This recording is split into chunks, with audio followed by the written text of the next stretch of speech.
The African Union celebrates its Golden Jubilee anniversary at a time of huge movement and transformation. Africa is rising, the fastest growing continent in the world. Democracy and improved policy-making have brought about striking advances in economic and social development. There is a new recognition among African leaders that development cannot be achieved without good governance. There's a lot of people without water, electricity and housing. We like to see service delivery, sanitation, we like to see better education, a health sector.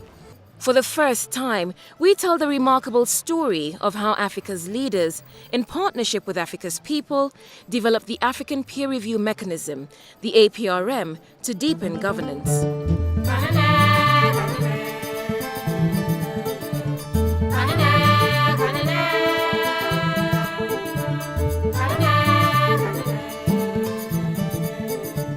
The APRM grew out of the crisis Africa faced at the beginning of the 1990s. The continent was suffering its lost decade of economic stagnation and aid dependency. But the long struggle against colonialism was also ending, with the fall of apartheid in the early 90s. Independence provided the opportunity for rethinking the African Unity and Renaissance project. A group of influential leaders came together, generating two related visions: the New Partnership for Africa's Development, NEPAD, and the APRM.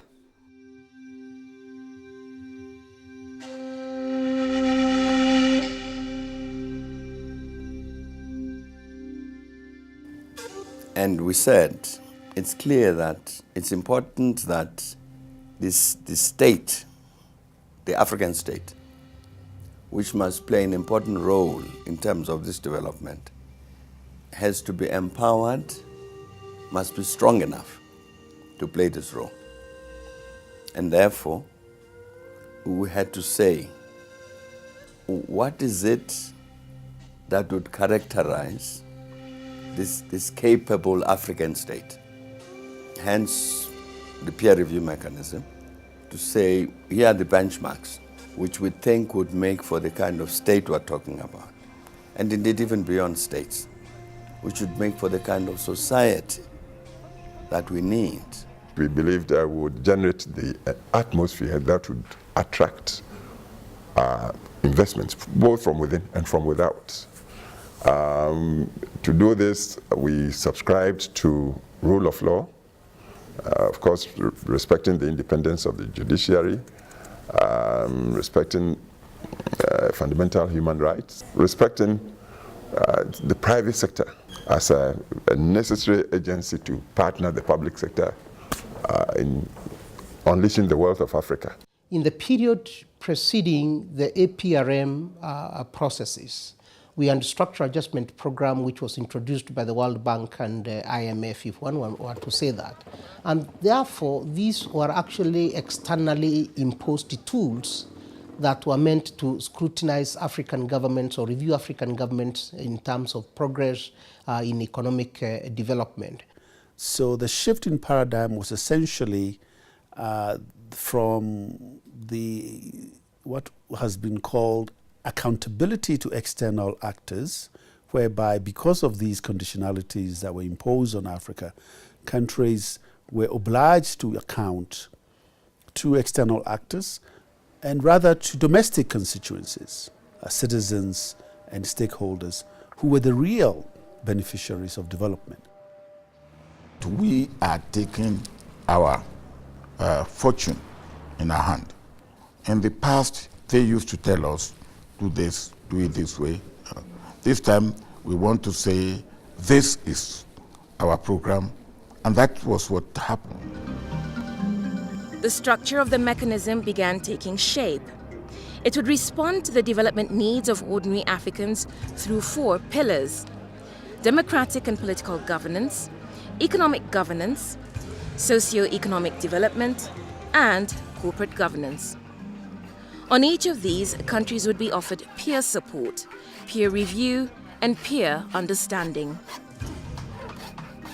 Governance has been unpacked into those 4 components, those 4 pillars, under which the definitions have been further unpacked and indicators have been developed. So that we're not talking about governance in a very amorphous way, but we actually have very specific indicators that we're examining. The major highlight, first of all, is the commitment by heads of states to accept to be peer-reviewed in terms of governance. I think that by itself was a very, very important decision. But they were also very wise. They did not make this obligatory. They left it open. You come in voluntarily if you so wish. Il faut dire que l'adhésion au mécanisme africain d'évaluation par les pairs se présente comme une opportunité pour des pays qui font le choix d'y adhérer parce que cette initiative permet aux États qui y adhèrent d'échanger des expériences et de s'auto-évaluer mutuellement pour voir quelles sont les bonnes pratiques qui existent au niveau de chaque État et aussi quelles sont les faiblesses qui existent pour essayer de corriger. Le mécanisme africain d'évaluation par les pairs au terme de 10 ans, on se rend compte qu'il a engagé une nouvelle forme de communication entre les gouvernants et les gouvernés. Il a apporté aussi un regard différent des autorités, des gouvernants, des gouvernements, des États sur la gouvernance, sur le concept de gouvernance et sur la nécessité de redevabilité, de reddition de comptes. Those heads of state who sign up to the mechanism join the APR Forum, which is the highest body. The forum appoints the PEP, a 7-member panel of eminent persons, which oversees the process.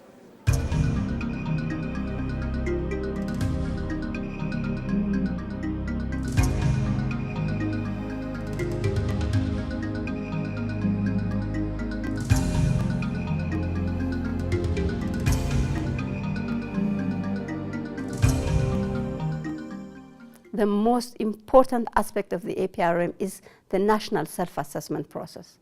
This national self-assessment process has to be done through multi-stakeholder engagement.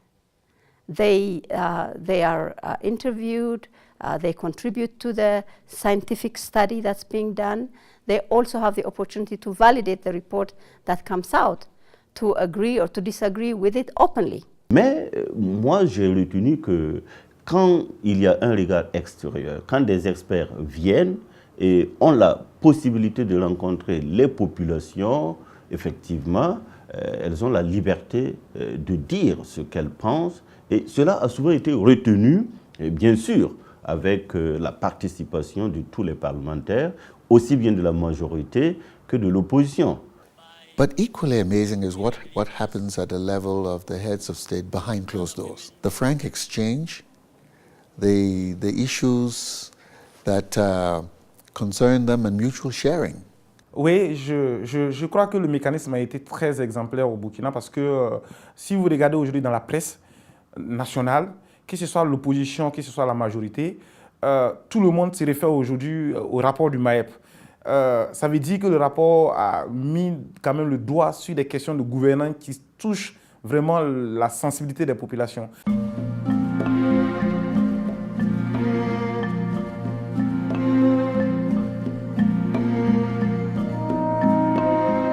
More than 30 countries have signed up for review. Around half of these have completed the 5-stage review process. Extraordinary stories have emerged as the APRM spotlight has fallen on different countries. The idea that African countries and their citizens can learn from each other and share best practices is a unique feature of the mechanism.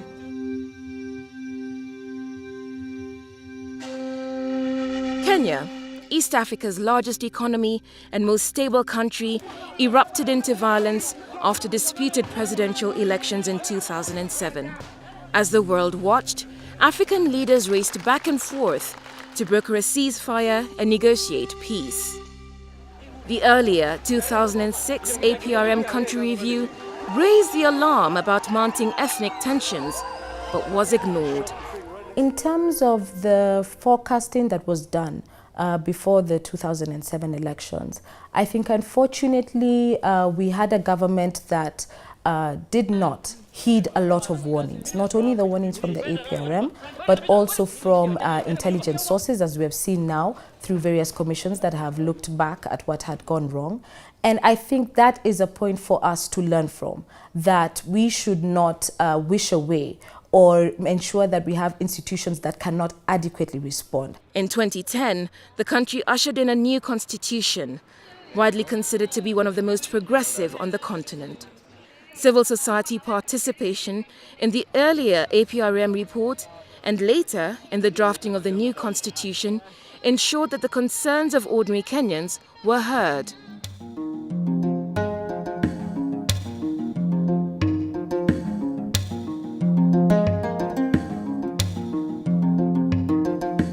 Most Africans remain unaware of the APRM. Financing operations, institutional capacity, and difficulties with implementation continue to impinge on the way the APRM works. We want to review the review globally. 10 years we have carried out this task. What have we achieved in those 10 years? Where have we gone? I want private sector element to now be brought in strongly in the formulation of the ABR itself. Is just the idea of knowing that the community that you want to see benefit are really sensitized enough to understand what we are doing. The idea that it is optional disturbs me a little bit as an African. It compromises when Africa makes a claim that we can find African solutions to African problems.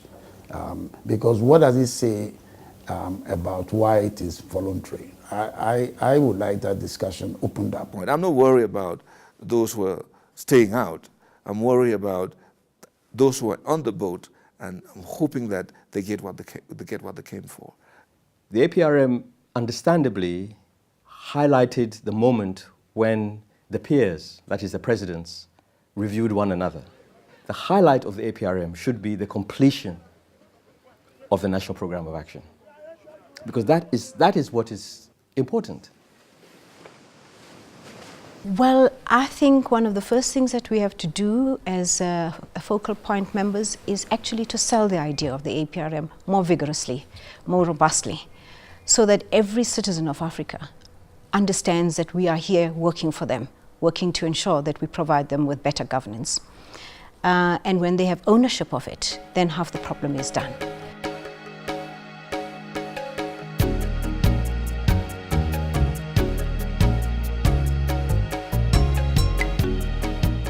The first 10 years of the APRM have seen unprecedented progress in governance. The APRM has been identified as a powerful, transformative tool, and yet it is largely unknown by ordinary Africans, needs more resources, and requires compliance with recommendations. The challenge for the next 10 years is to build on the successes, apply the lessons learned, and to make the APRM more effective for the benefit of every African.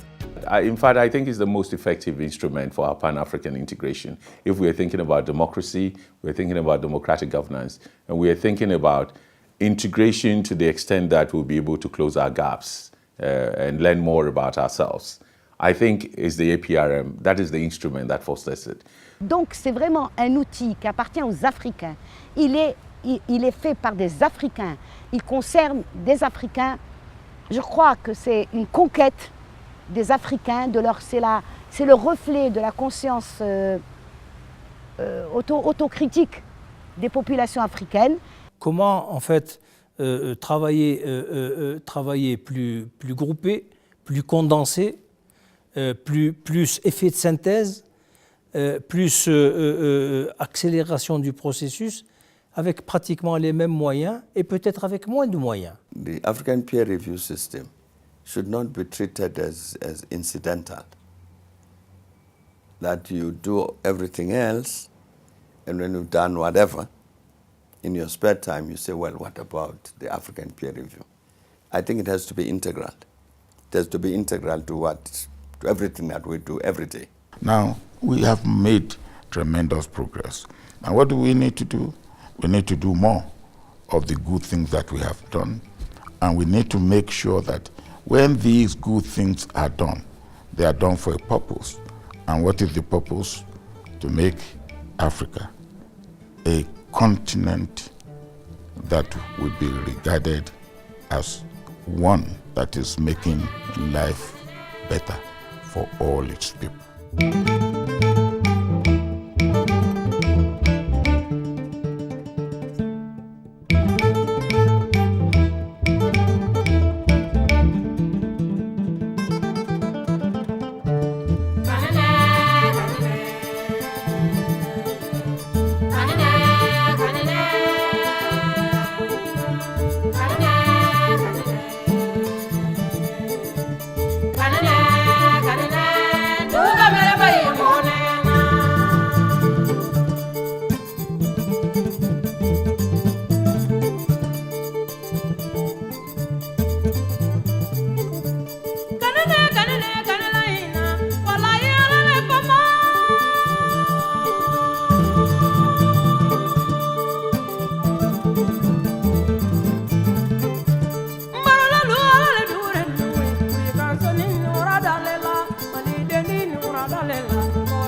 Ni do na do